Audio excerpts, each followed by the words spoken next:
Yes, guys, how's it going? Welcome to Real Reds Talk. The title of the show today is Ten Hag, the story so far.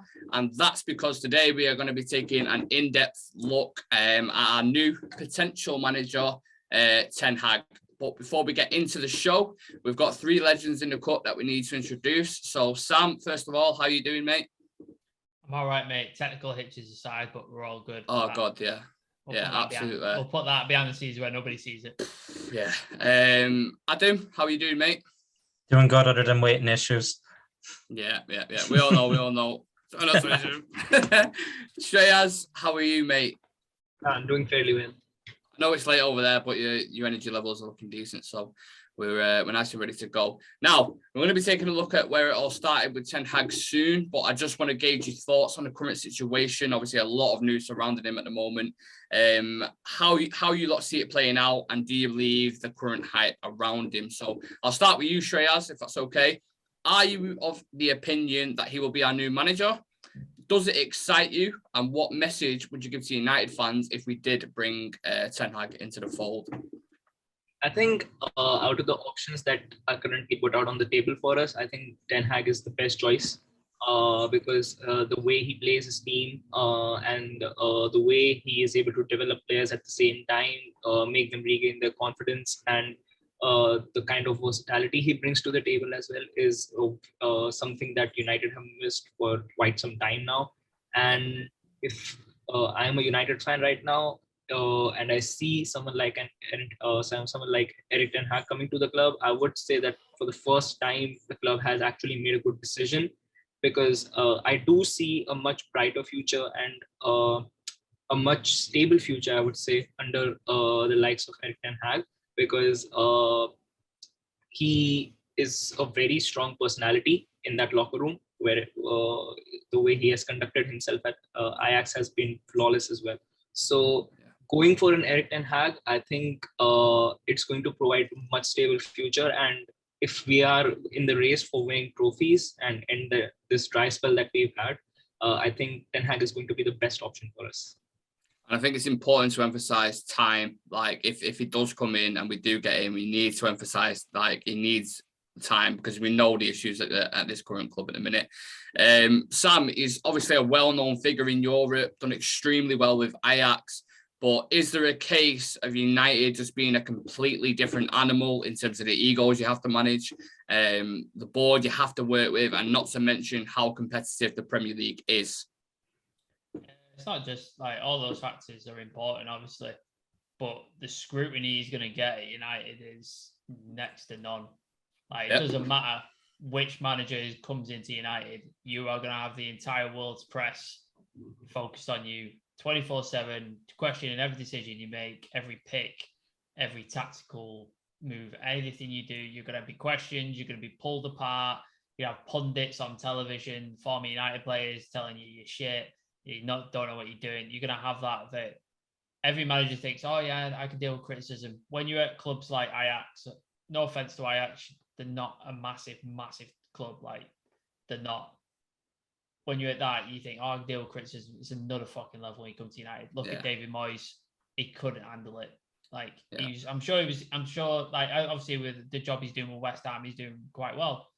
So he's a good manager. He's a good tactician, all that sort of stuff. But he couldn't deal with the scrutiny. He couldn't deal with the pressure. The pressure at United is just completely it's another different, level. Like even at places like, even in like top teams like Chelsea's not even the same, because Chelsea's only just recently become like a massive club because of the money injection from Roman Abramovich. Like, it's such a different vibe. That is the number one thing you've got to deal with. If you can get everything right on the pitch and stuff, then you're halfway there. But that is the big half of it, is dealing with all that scrutiny and all that pressure that's been going to be put on you, because it is, and it will. I suppose the scale compared to other clubs, like how deep our history goes, and that's why we are one of the biggest, alongside Real Madrid, Barcelona, these kind of teams, why we are the biggest team in the world, really, all around globally. So it's a massive pressure job to walk in there, and especially at the time, like, never mind if you're going in there and we're regularly finishing, third or fourth, whatever. Like, we're doing below par, we're getting knocked out of cup competitions, so it's even more of a bigger job for someone to come in and do some do some damage there. Adam, what excites you about the potential of Ten Hag joining? For me, I think we're actually getting ahead of the curve. It's an appointment I could probably see City doing after Pep leaves. So I think we're getting ahead of them in the decision making. I'm just looking forward to youth players coming through, attractive football again, because it's been a while. And just the whole appointment excites me. He was my number one choice for so long. Even if you gave anyone other than Pep and Klopp aside, I probably would have went for him. I would have went for him over Conte, Enrique, Zidane as well. I would have went over him over all those names. So for me, that's what excites me the most. I'm getting the target that I really wanted. And just one message to United fans, it's patience, because this guy knows how to build a team. And obviously he's going into a club that's going to be dealing with big egos. But what I want to see is if these egos are too big for the club, get them out. Look what Arteta's done at Arsenal, Aubameyang, Ozil, all these big names. He's shipped them off. Fair enough, they might be doing well abroad, but look at the improvement now in Arsenal from the start of the season till now. And it's the complete polar opposite. I think they're one of the most informed teams in the league, they could be.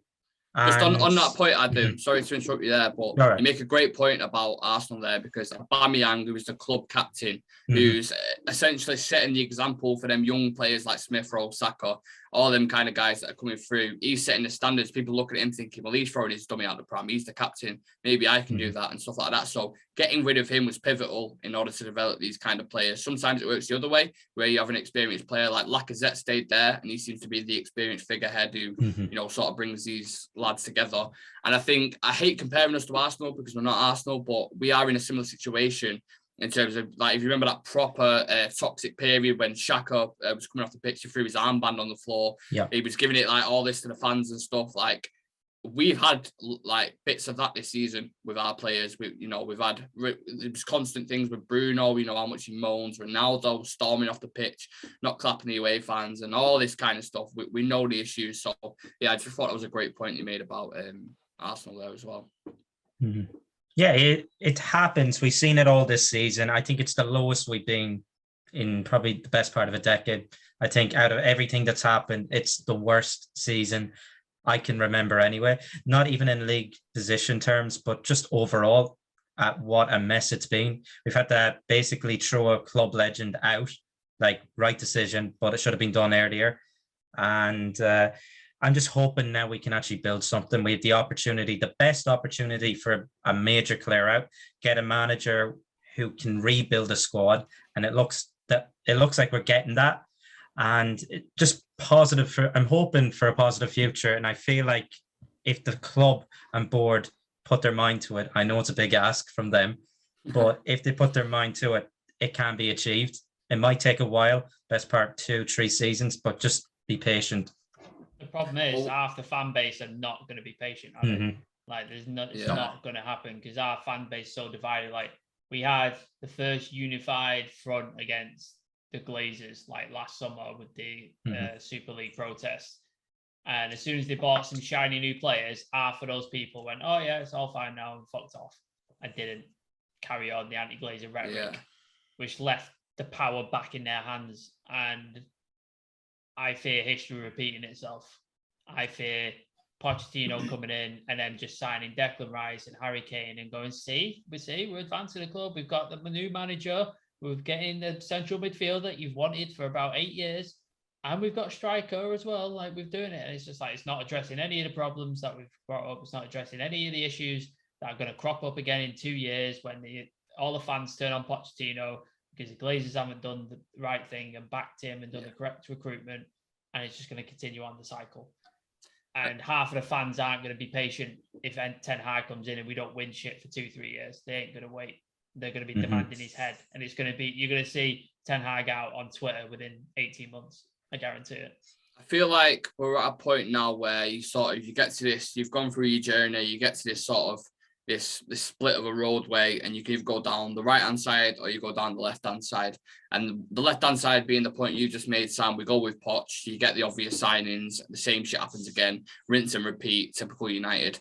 Or you actually have Richard Arnold now, who's in as the new CEO, who people say he's not like Ed Woodward. Is a little bit different in terms of his approach, and this is where the reason why he was happy to bring Rangnick in and then move upstairs to the consultancy role. You have this guy who comes in and sort of appoints Ten Hag. If it does go through, then you have Ten Hag, Ralph Rangnick, two great minds in football who can then develop and redevelop a culture at United in that dressing room and start bringing through these young talented players that we've got. So it's at a road point now where they can go off in one direction or go the other.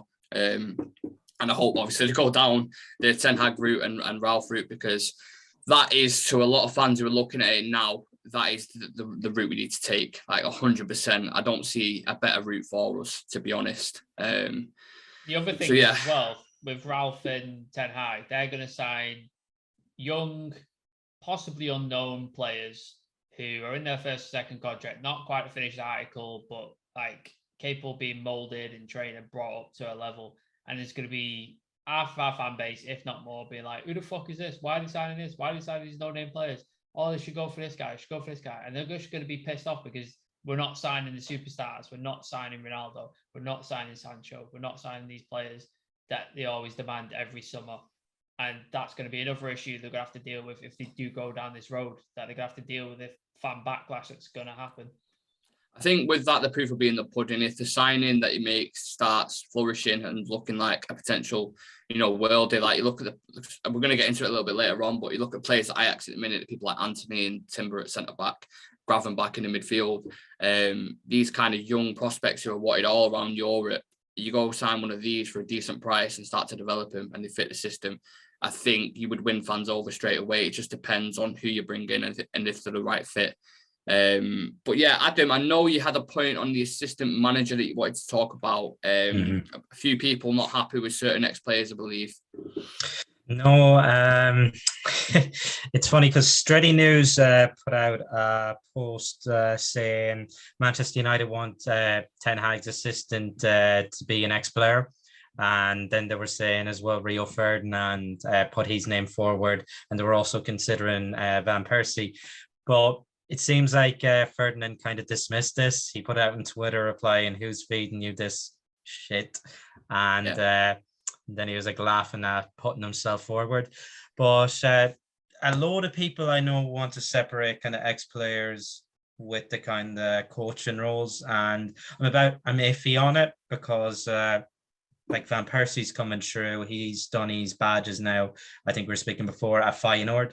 So he could be a up-and-coming kind of coach as well, but like working as an assistant, it's not like he's the actual coach, the overall coach. That'd be Ten Hag, the manager. So I'm not against it. I know you're not against it either, Nick, are you? Yeah, so the thing I put out on Twitter today was Goldbridge put out saying, why are we getting ex-players in? Why are we doing this? Blah, blah, blah. And I get it because it's pain from when Ollie was managing and Carrick was there and, Fletcher's still there. And obviously they fucked up. They didn't do a great job. And he sort of have that sentiment now with ex-players. Anyone who comes in, we don't want Rooney, we don't want Lampard. But that's not to say they won't do a good job if they come in. Like, I get his points to a certain extent, but you can still, he always goes on about Arteta, for example, give him time. Like, he'd always be clashing with Arsenal fans saying he's a really good coach, give him time. And that seems to be, the case at the minute. And don't forget, he was Pep's right-hand man for a good few years. And an ex-player. So it's not always the case. Look at what Xavi's done at Barcelona. Look what Zidane did at Real Madrid. Like, ex-players aren't always the worst-case scenario. So I think we should keep our books open if they fit, only if they fit, and they've got the right ideas that sort of mirror Ten Hag's. That was the only point that I wanted to make. Yeah, on that one.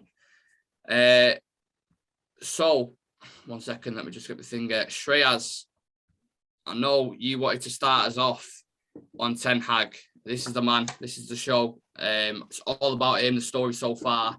So yeah, without further ado, Shreas, talk to us about tactics and his philosophy. So before Erik Ten Hag made signing of true number 9 like Sebastian Haller, who can play as a target man, he used to play with a 4-3-3 false 9, which he might have picked off from Pep when he was as an assistant manager at Bayern. Secondly, I think he's very versatile with his formations as well. He likes to change things around a lot. playing certain oppositions, and that's a really good sign of a manager when you know that he isn't one who's just going to stick to one particular thing, because then you might get caught out by the other manager if you're too stubborn. So his adaptability is one of the things that really draws attention. And for a club like Manchester United, who have to play so many teams in so many big teams, the competition for a Manchester United club is going to be much more than Ajax. So I think adaptability is one of the key factors for a manager if he has to become a manager for Man United.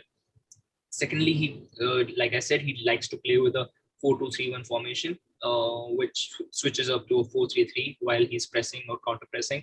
One of the most important factors in that formation are the two centre backs that he plays at the back, because the wing backs are always attacking. They are always going for the overlap runs, and the wingers, while the fullbacks are able to make those overlaps, the wingers get a little tucked in. So because they get tucked in, there are a lot of passing options, and when that overload gets created in the opposition box, it's usually just the two centre backs who are playing a high line at the midline.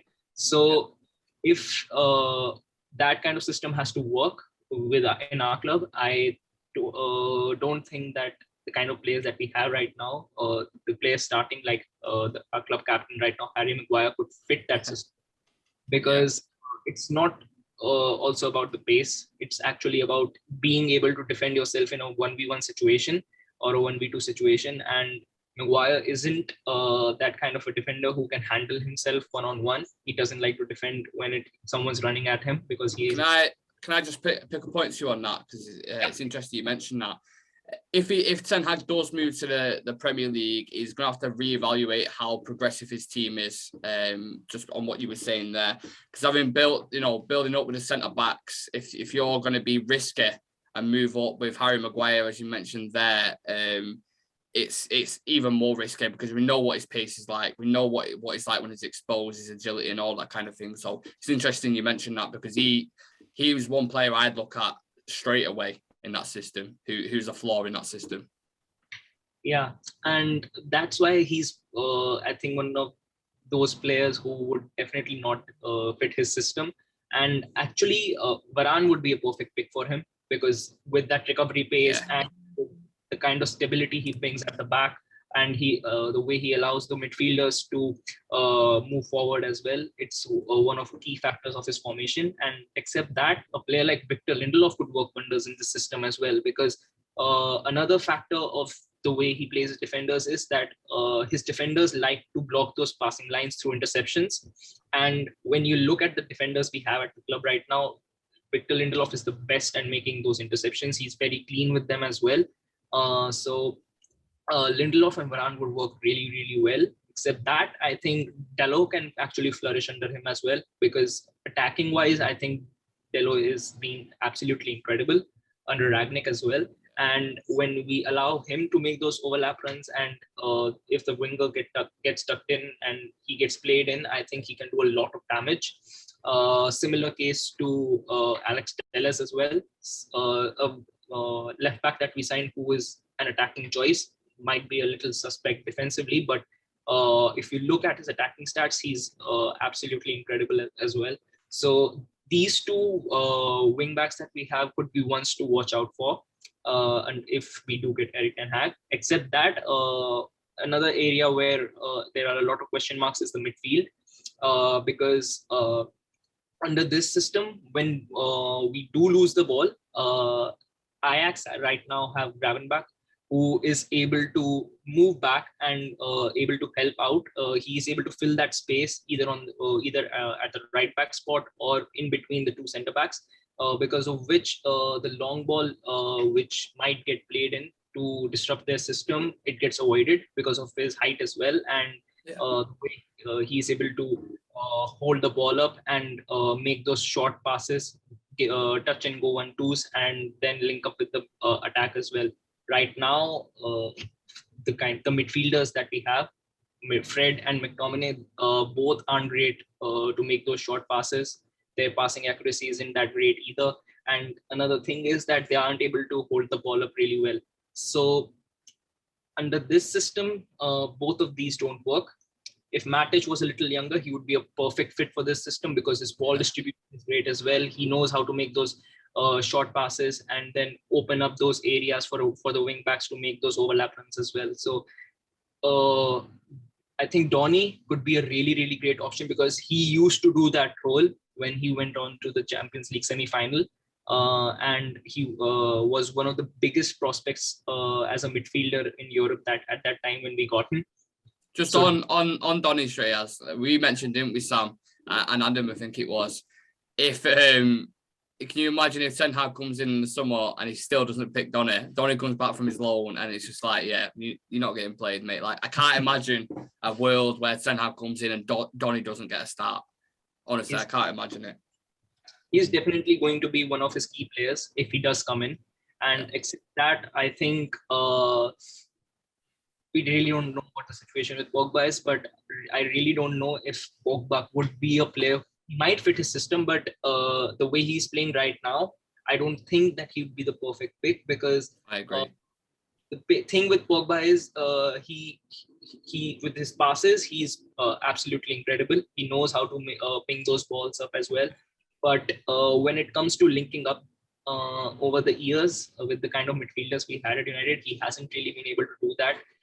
His best performances have actually come from the wing when he has been playing as a left winger. His most assists in a season in the Prem has come as a winger as well. When he started this season, I guess against Leeds, when he got 4 assists a game, he was playing as a winger, not as a number 6. So that's that's a question mark for us in the midfield. Other than that, I think Bruno could work really well because rather than getting swamped alone in that number 10 spot, I think this kind of formation might actually help him in making use of those passing lines because the way we are playing right now, Bruno loses the ball a lot, going for that killer pass a lot of times, which leaves us a lot in a lot of trouble on the counter attack because he loses the ball a lot. In this system, I think if Bruno is able to adapt to making those short passes in those short spaces while creating overloads, which Erik Ten Hag loves to do, I think Bruno could do a really, really great job there. I think Sancho would be one of the, I think in this whole squad, I think Sancho is going to be the best player under Erik Ten Hag. I agree. Yeah. His whole game is based on little 1-2s, pass and go, move forward, exploit 1v1s, dynamic, skillful player, creative player. Like Sancho will flourish under him the most, I believe. I just want to, before you continue there, Shreays, I want to bring the lads in on the Paul Pogba point. Sam, I'll go to you first. What do you see happening with Paul Pogba? It's interesting. You see these interviews come out recently where he's saying, I've never been played in the right position, but when he got played as a number 10, was it against Spurs? Yeah. I think it was against Spurs, which would suggest it'd be his favourite position because he doesn't really like the pivot unless he's next to like an elite sort of ball winner like a Kante or a Chubby, something like that. What do you see for Paul Pogba? Like, what do you think about the situation at the minute? He needs to go, very much. Like, he just needs to go. Just like that? You're happy for him to... Yeah, because it's been... How long has he been here? 4 years? 3 years? 5 years. It's been 5 years, sorry. Yeah. And he's never been fully fit. He's constantly either injured or inconsistent form, doesn't play to his full potential every single game. It's either a 9 out of 10 or it's like a 4 out of 10.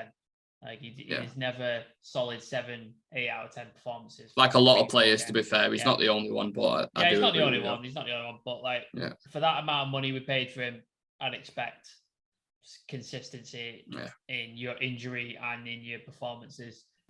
We all know his agent is just likes to mouth off every fucking year, just either trying to angle him for a new contract or trying to angle him move away. I don't know what his point is, but he's just constantly like, he came out, was it just for the Leipzig game, talking utter wibble about Pogba, and he's just like, seriously, this is the time you choose to do this? It's like literally before one of our most important games in Champions League, you choose to open your mouth.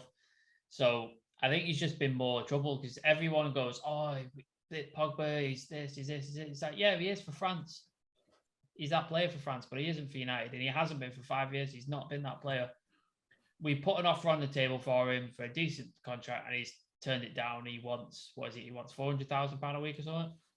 I think we've put down something around that figure, like 375k, something like similar to De Gea. And he wants that's since June. We've had that on the table. He wants more than that.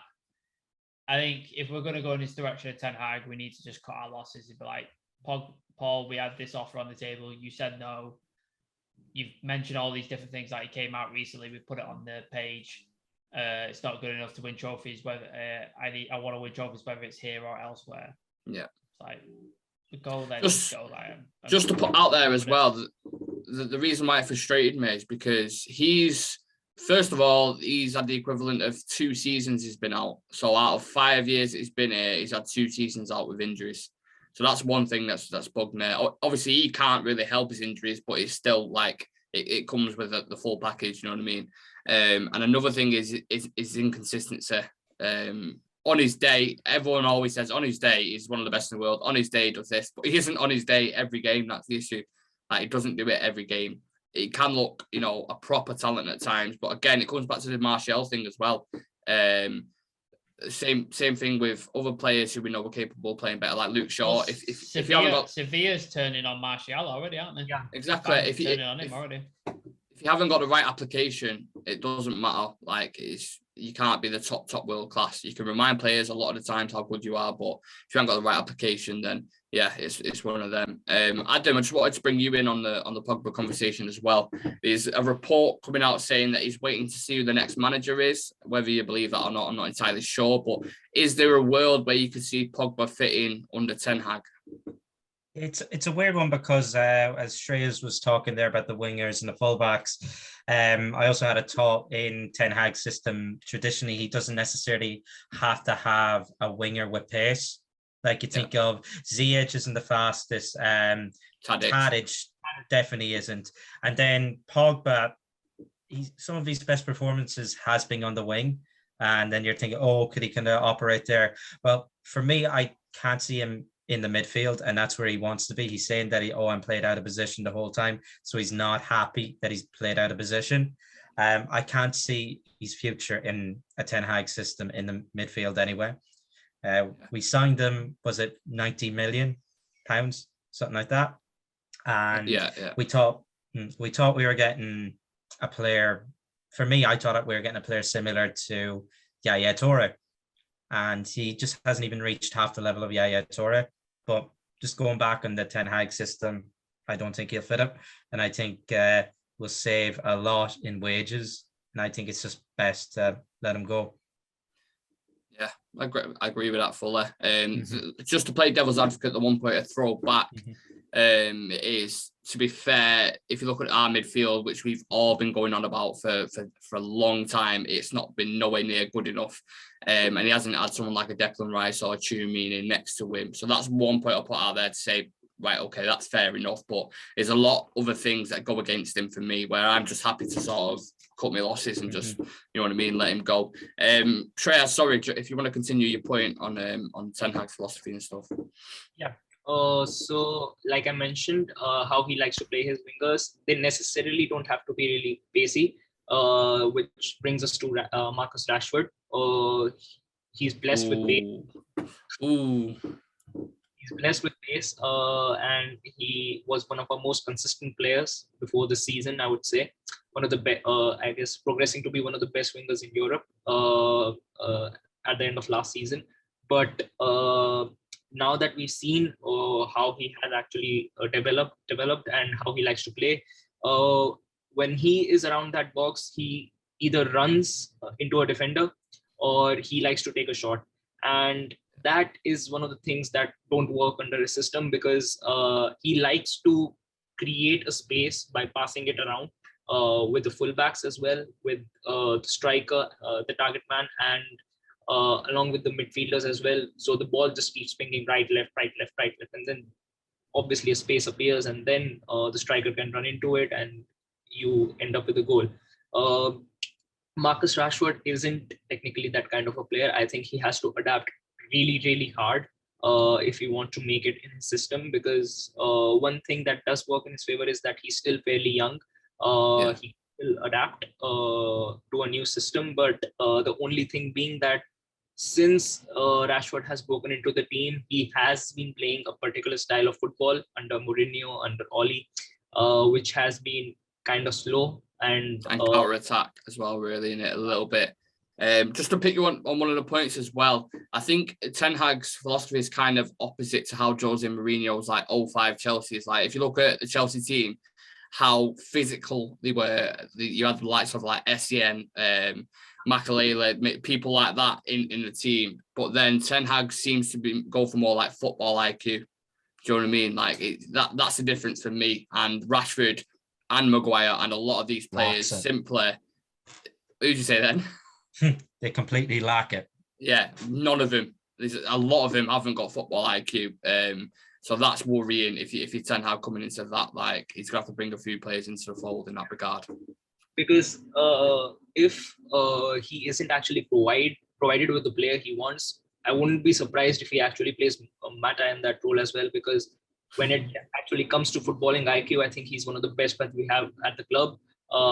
And a few years back, I think he would be the perfect pick for him. Making those short passes, having that vision as well in mind before he gets the ball, where to put that short pass in, how to play that 1-2. So I think Rashford is going to be an interesting one to see, whether firstly being whether he stays at the club as well, because you never know how the window goes for us. And after that, I think with the striker role, Cristiano Ronaldo, that we currently the only striker that we have at the club. The way that he has used... I'm laughing at Adam there. He's just, I don't know if you noticed it, when he's just shaking the camera, laughing to himself. I banged my knee off the desk and it's in agony. I'm just caught in there like that, like... Jesus. Sorry, Shreya, continue. Yeah, sorry. So, I think Sebastian Haller has been the most expensive signing that Ajax ever made in their history, for about 25 million. And he has flourished under his system. And he has flourished under his system. He has been the top scorer in the Champions League as well. He has been scoring insane goals in the Dutch League. So comparing him to the Manchester United striker that we have right now, Cristiano Ronaldo. Be careful. Be careful. That's all I'm going to say. When obviously Ronaldo beats him at every trait of a target man, really, because he's one of the best poachers in the game, one of the best strikers, and one of the best players to have ever played the game. So the only thing being that if you are able to generate around 10 to 12 chances per game for a striker like Cristiano Ronaldo, even at this age, you still count on him to at least convert 3 or 4 of them, if you are able to create 10, 12 chances consistently, game after game after game. Yeah. So I don't think that he's going to have a real problem with the likes of. The only thing that could be a problem would be dealing with such a strong personality, because we all know that Ronaldo is one of the biggest personalities in football, and having to control and that ego, and having to control that mindset, and having that effect on the team as well, because we know if someone like Ronaldo is able to influence his mindset on the 10 other players, we are looking at a really different Manchester United side altogether. Yeah. But that's not the case. So first thing would be to bring this team together, because right now, if we do see this team, there is no chemistry in this team apart from a couple of players, I would say. So that's going to be one factor. A big positive factor would be that one thing that has happened to us over the years has been that we might have been decent in our record against the big six, but when it comes to the lower side of the table, we haven't been that great this season. For example, against Burnley, we struggled. Even against Leeds, after a point, it looked like they could take the game to us. And other than that, Watford, we drew the game. Southampton as well in the bottom half of the table. Like it's We struggled. Even under Ollie as well. Like under Ollie, we really struggled against them kind of teams. Ollie, we struggled against a Sheffield side who hadn't won even a single game, and they managed to beat them. So we drop a lot of points against these teams, but bring in Erik Ten Hag, and the system that he plays is one of the best systems to play against a team that likes to play like a low block, likes to sit in, because his system is a bit similar, is quite similar to that of Pep's. And when we see City playing against a Newcastle or against a Burnley, you see the scoreline to be 4 or 5-0, easy 3 points. And Ten Hag is actually like that.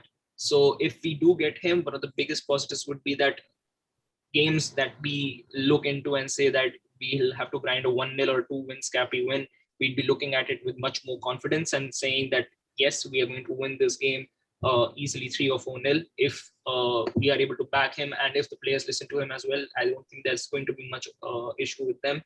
So we'd be looking at a situation for the first time in quite some time where we would say that apart from 6 to 7 teams in this league, we can count on this manager to take us through the other games. And if you put that into maths, really, if you take out like 6 to 7 odd games in a season where you would say that we'll drop points, you're still looking at a 70 plus point season, which we have struggled to actually gain, Oli as well as Mourinho.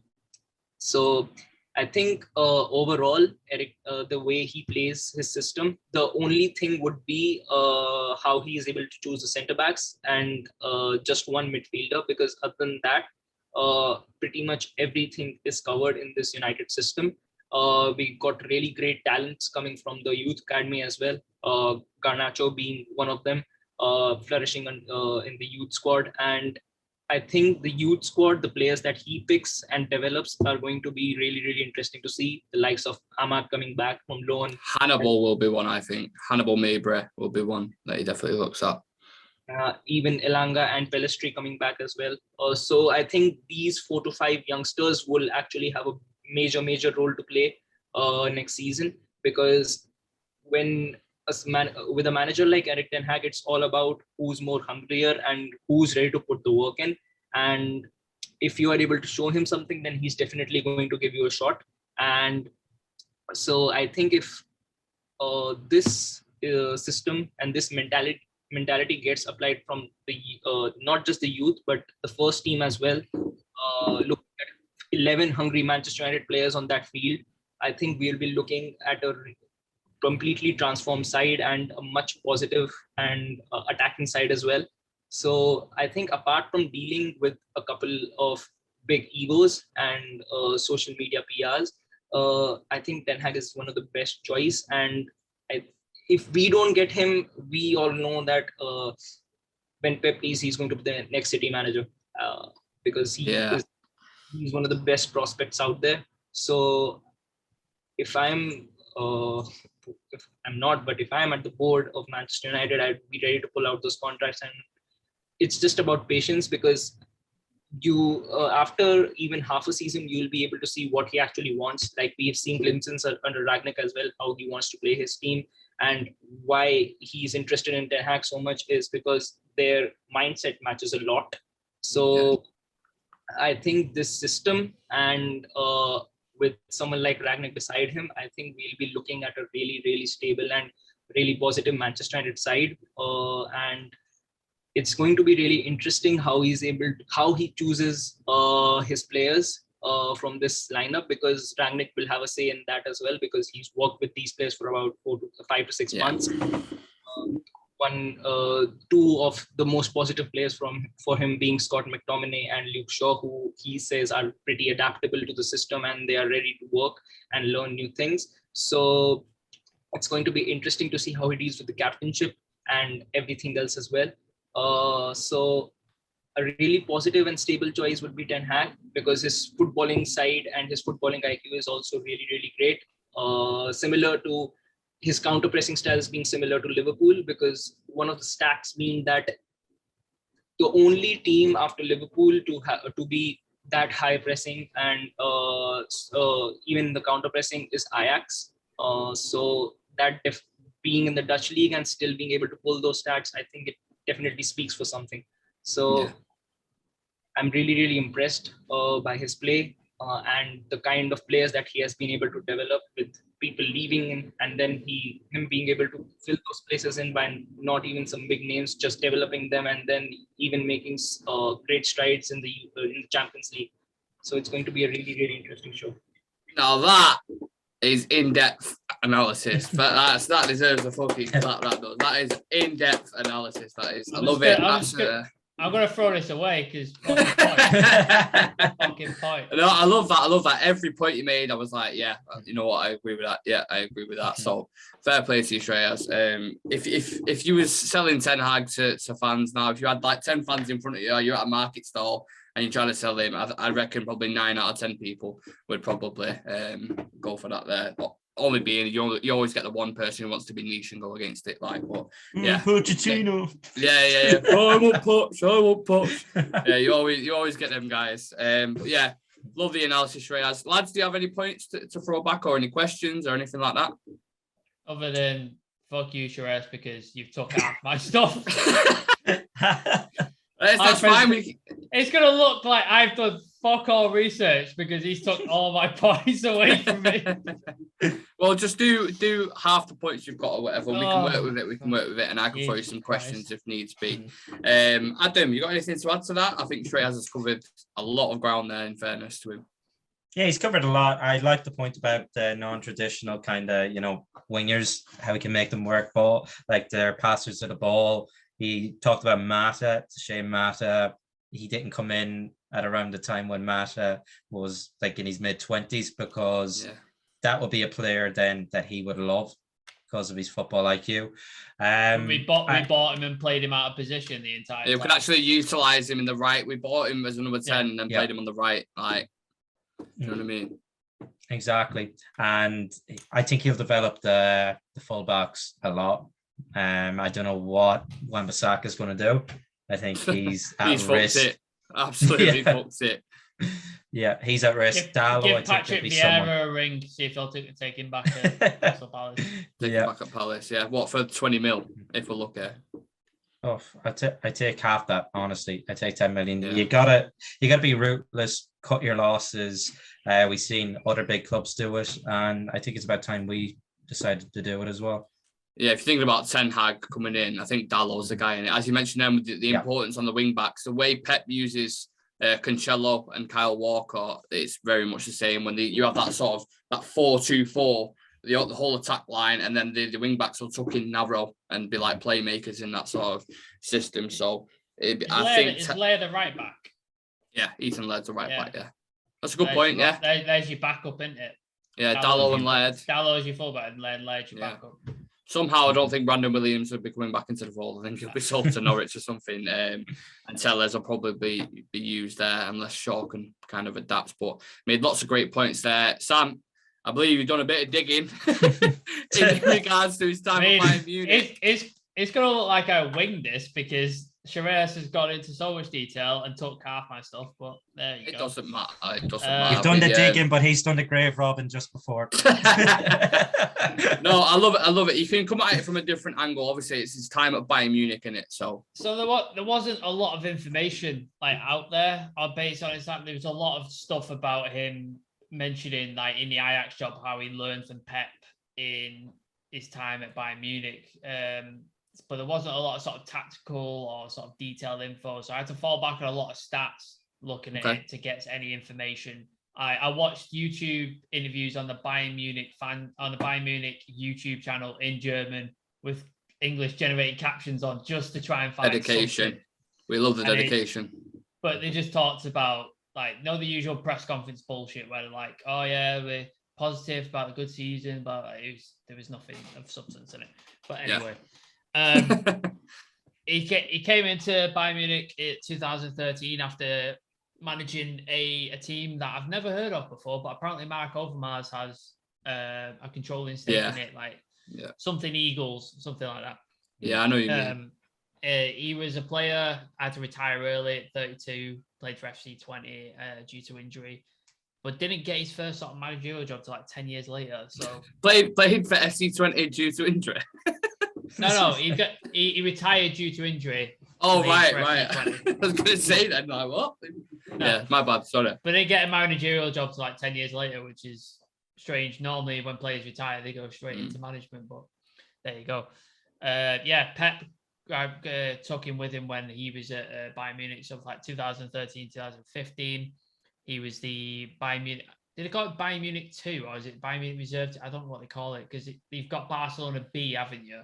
Yeah, it's different in each league. I think the way they go about it. So I'm just gonna call it the reserve team. B-Tech Bayern. Yeah, that's what it is. He worked for that. He was the sort of head of the Bayern Munich reserve team. Obviously working under Pep. So sort of the main things he said he got from like working with Pep is like this sort of dominant style of football, sort of total possession. Everyone knew what their job was in the team. Like it didn't matter what player was playing where, like they knew their exact job.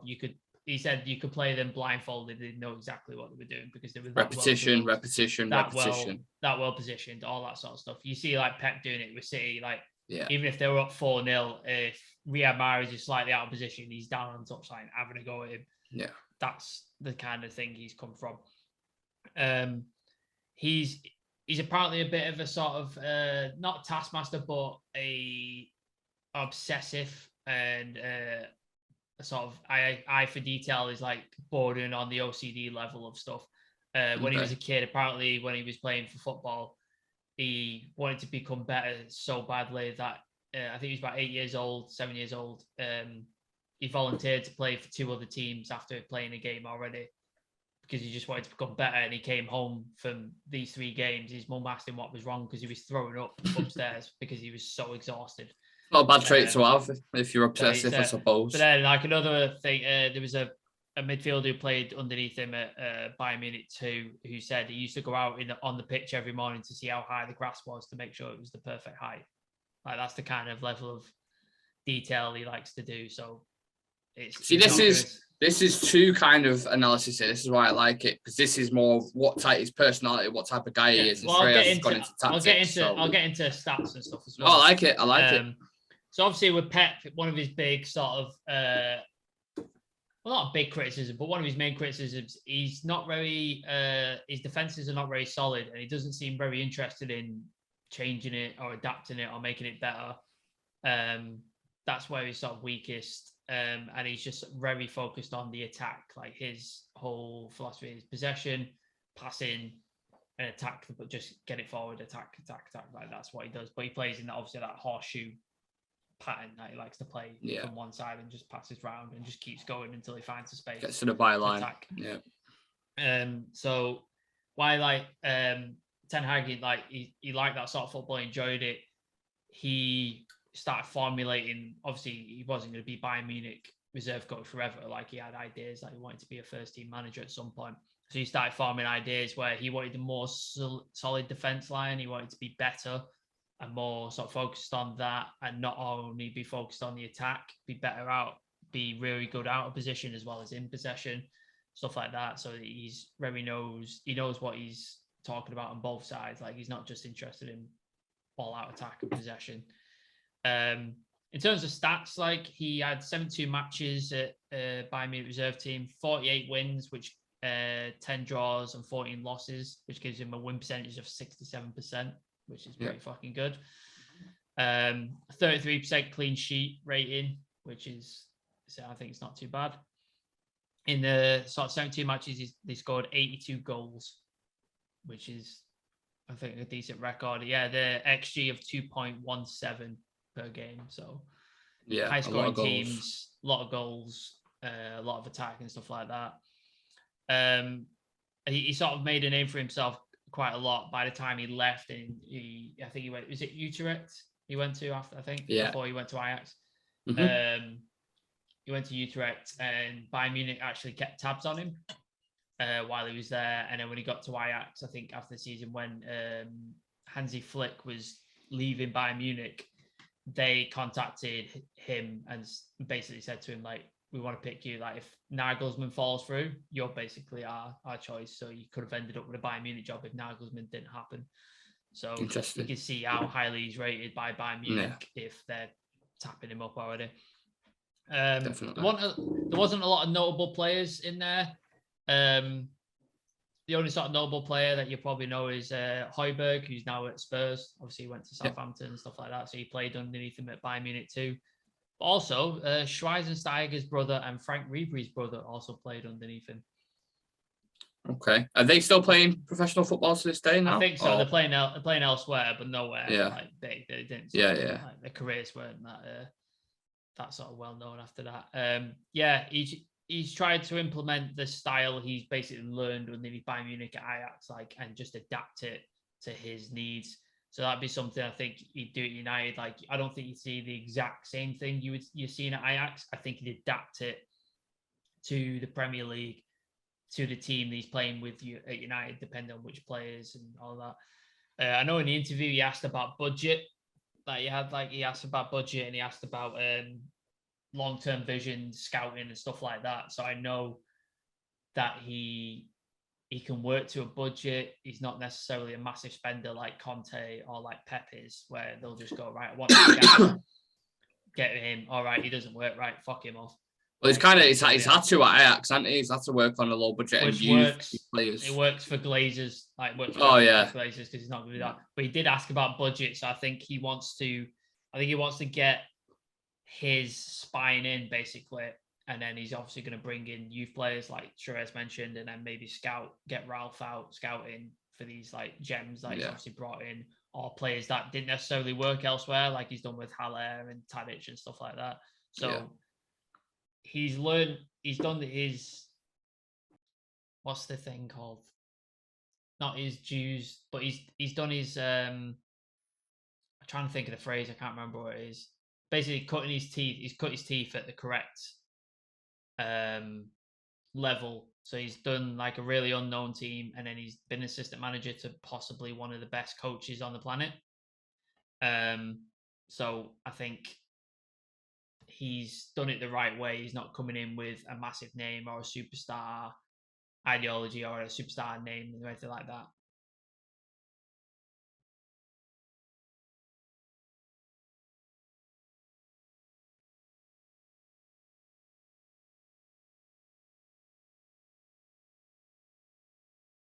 Sorry, I'm just losing any sound. Can somebody just fill in and talk while I sort my sound out? I can't hear anybody.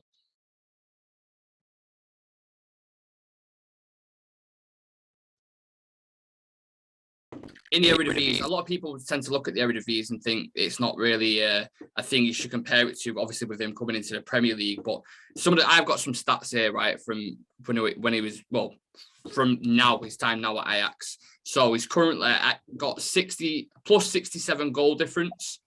The striker Haller is currently the second top goal scorer in the Champions League on 11 goals behind Lewandowski on 12. And Antony, one of the wingers, is on 5 assists for the club, which is third in rankings. And Bruno Fernandes, obviously our player, is number 1 on 7 assists. A few cheeky stats there for you. Sam, are we back in the room? Yeah. So I think that's pretty much what I've got. Like, it's all sort of feel that. But I just wanted to sort of demonstrate, like, he's not a superstar coach. He's not that. Like I said, not that Conte, not that Mourinho, not that type of thing. He's done his badges. He's done his correct work. He's worked with one of the best coaches. He's faced adversity. He's faced rebuilding teams. He's faced not being having a lot of money to spend. He's faced getting players who are not fully, like, people think, oh, they're not worth it, or they're not worth our time, and he's made them better. So I think he's our best option in terms of the direction. If this is the direction we want to go, that's our option. If you want to continue on the train we've been going down, get Poch, because that's what you're going to get. Much like our sort of the transfer philosophy I want to go with is finding these little gems around Europe and stuff like that. I think Ten Hag fits that mold for a manager in a sense. He's not a Conte. He's not like one of these massive superstar managers. He's obviously up and coming and well touted, and a few teams are looking at him, but he's not been to, like, I don't know, like an Ancelotti, for example, who's been all around Europe, won Champions League in every country. Ten Hag's more of the up and coming one now. So yeah, it's you don't have to actually. He doesn't come with image rights like Mourinho and Conte. You don't have to organise them. This is what I mean. Like watch commercials. I do think it seems like the right guy at the right time for me. And the right decision to make, which also leads me to think that they won't make that decision, that they'll go with Poch. So I ain't fully sold on it yet, but I hope they make the right decision. Adam and Shreays, I've been told I'm scarred in the group chat. Thinking this. We are. As United fans, we definitely are, because we've seen the history of it. The past 10 years have been awful in terms of recruitment, decisions made on and off the pitch. So naturally, we're going to have that. We're going to be scarred because it's happened to us. So, but I do believe there is room there for positivity from what I'm seeing. So fingers crossed, we can make the right decisions. Adam and Shreays, before I get into my sort of side of things, any points you want to make on what Sam said? Just one thing, I've managed to also pick up some stats about this season, compared them to Pep Guardiola, and they're actually very, very similar. It's actually crazy. And you're speaking, this is one of Pep's disciples almost. So like this season, Ten Hag, points per game, 2.43, really, really high, huge. Win percentage is 77.5%. And he averages 3.05 goals a match and concedes on average 0.63.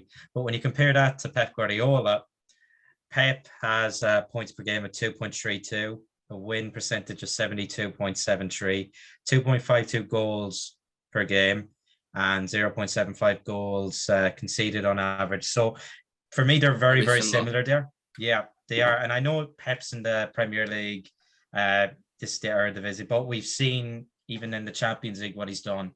I think it was the first time a Dutch team ever won. I believe they won all their games in the group, didn't they? Yeah. They won had like 15 points, didn't they, or something like that, I think. Yeah. First time a Dutch team has ever done that. And when you think back of the days on all the Ajax teams that there's been, it's actually crazy. So we're getting a man who is almost cut from the same cloth of Pep. I know their playing styles are a bit different there, but if he can replicate those stats, we're in for a treat. Yeah, I think if, say, Pep left tomorrow, right, and they brought Ten Hag into City's system, I think he'd shoot that straight away. I think he'd hit the ground running, to be honest, because they're very similar in that aspect. Coming into United, obviously at the minute, the way we are is a completely different project and a long-term vision that you're going to have to... There's going to be times like when Klopp came in at Liverpool, when certain things weren't going their way, where the ship was rocking and you just have to stay on point and stay focused. And I think that's how it's going to develop with Ten Hag, sorry. Shreays, was there any points you wanted to make on what Sam said? Yeah, just like Ian Adam mentioned, that in Champions League, this is the first time the Dutch side has been so dominant and gone unbeaten in their group. And like how he brought about that, even though he plays in the Dutch league where there isn't that much physicality or competition like the Premier League, but in the big stage, like the UCL, he has proved himself. Even this season against a team like Dortmund, which you would expect to make out of the group easily, he was able to beat them really comfortably with the likes of Erling Haaland, Royce, and other signings, other players that they have. It's a really good side that Dortmund have, but he was able to beat them really comfortably. So I would say that their styles are actually really similar, but even though that he has been in the Dutch league with Ajax, I think he has proven himself worthy of getting a shot at a big club like a United or a City. Yeah, 100%. I want to get into my bit now. I've gone for a similar approach to Shreays, I suppose. I wanted to have a look at his overall management style, what he's won, a few cheeky stats, which I mentioned then, but there's a few more. The formation, style of play, and players he's developed. So essentially, it's kind of like a case study on his overall expertise in management, if you will. His trophy cabinet, Ten Hag's trophy cabinet, consists of 2 Dutch leagues, 2 Dutch cups, and 1 Dutch Super Cup. So done relatively well where he's at. Influenced by the likes of Johan Cruyff and Pep Guardiola. Similar to them, he's a fan of the 4-3-3 formation, a formation his co-worker Pep uses at Man City and used pretty much everywhere he's been. And when you take a close look at his principles of play, he likes width, verticality, decoy runs, and manipulation of opposition. In defensive transition, he likes to stay compact near the ball and always be ready for the counter press. And yeah, similar to Pep's style, I suppose. He likes the use of wing backs, making runs from deep. He'll leave a single pivot like Pep does with Rodri, which leaves, space for the likes of Bernardo Silva and Kevin De Bruyne, dropping into dangerous areas, as we found out when we last played City and De Bruyne bagged the brace against us. Bad memories. Offensively, he likes getting his wingers in a 1v1 situation. So the likes of Anthony tearing it up in the Eredivisie Champions League, especially in that Dortmund game. I don't know if you lot remember, where he got 3 assists and he was just dangerous throughout the full game. So he likes isolating wing backs and having 1v1s in there. And that's where, when you mentioned before, Shreays, about Jadon Sancho, under Ten Hag, I think he'd really flourish. Like, he'd add that extra sort of tactical acumen to Sancho's game, and I think he'd go up to like another level. He also utilises a striker where they can either drop deep and help him build up like an anchor, or be a target man in the box, and or play. Sorry, a flat. It says flash 9 with Susan Tadic.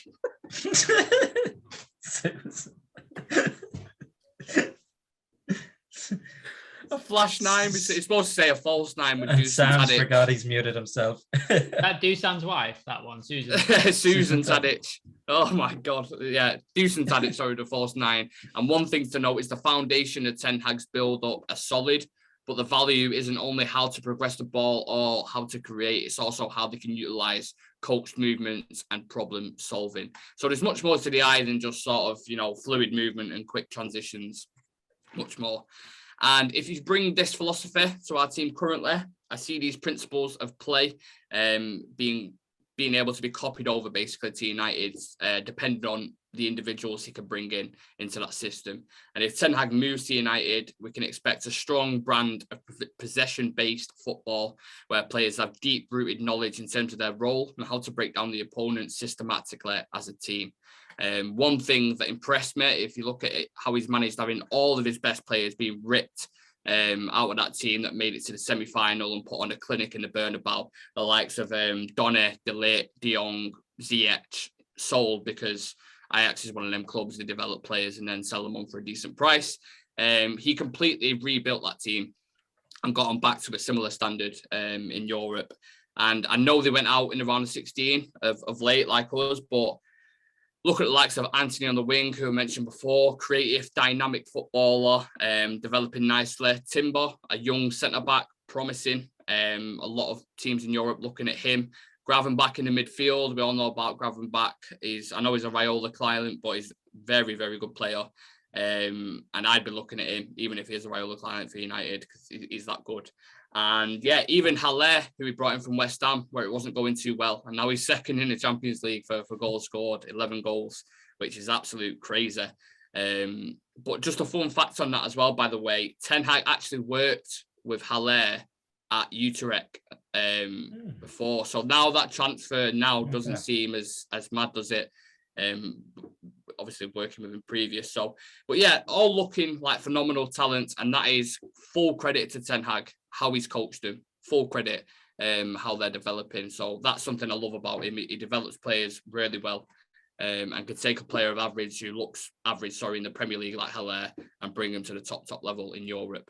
And like Fergie did, but a smaller sample, I'd say, rebuilding teams and utilising the youth academy is the philosophy this club is built on. And he certainly seems like he fits the role. My only concern is what we touched on before, Sam, how big the job actually is and how will the board change the ways, That's the only thing I'm worried about with Ten Hag coming in. But yeah, if they do change the ways, it'll certainly help the process. And with Ralph going upstairs into the consultancy role, I think Ten Hag is the main man to take over. Hopefully it happens soon, because if you're going to be talking to players, agents, stuff like this, it needs to be resolved straight away, because you've already got players in Europe now tapping up other players, agreeing pre-contracts, all this kind of stuff. Like, you've seen what Kessie's done with Xavi at Barcelona. That he could have been a guy who would have been a perfect replacement for Pogba, in my opinion. If you're going to let him go on a free, get Kessie on a free. Perfect replacement. He's much younger, developing nicely. Little things like this, they need to get it done very quick. Just go in, boom, get him, let him finish off the season, then we can start building for the summer now and next season. But yeah, if you guys have anything to add to that, or let me pose you a question actually. When do you think the manager will be announced?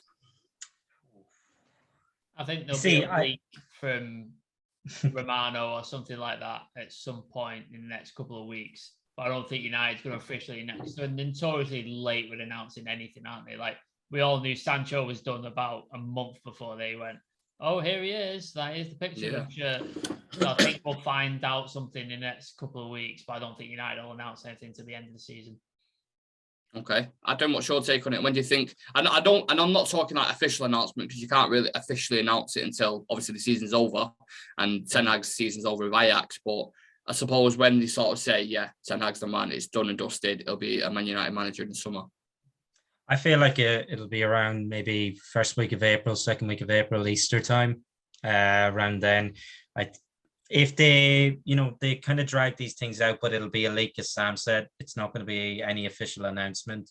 I think obviously Ralph is going to be grilled about it, even now in the next press conference. So you've interviewed this person and that, but he hasn't done the interview the club have, and that's going to be the answer.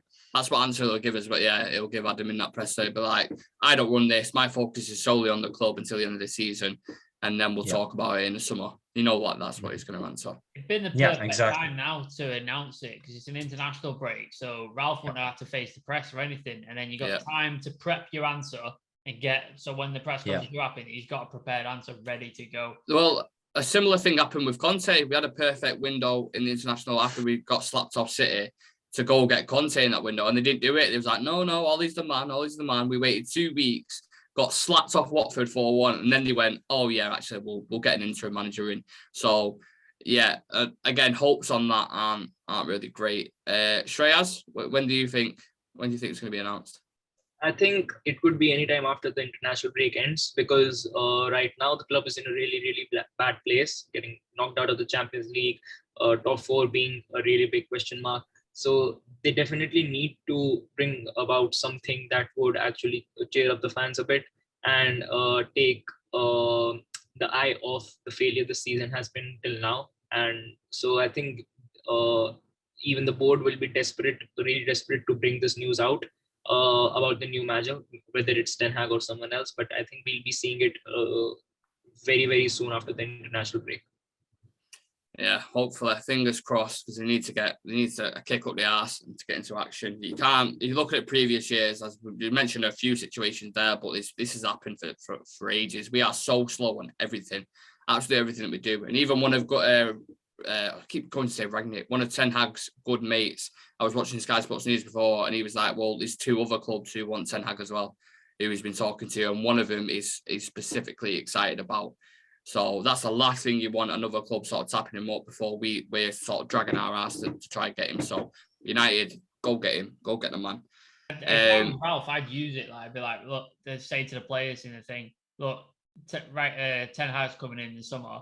You're playing for your fucking jobs and your positions right now. Mm-hmm. So show him if you want to be under this thing. If not, out you get. See you later. Yeah, and it's so important that Ralph has a key role in that consultancy role, because there's so much work to be done with players going in, players going out. We all know the issues as United fans, so there's a shitload of work to do, and the quicker you go around getting about it, the quicker we can sort of kick in the plans for next season.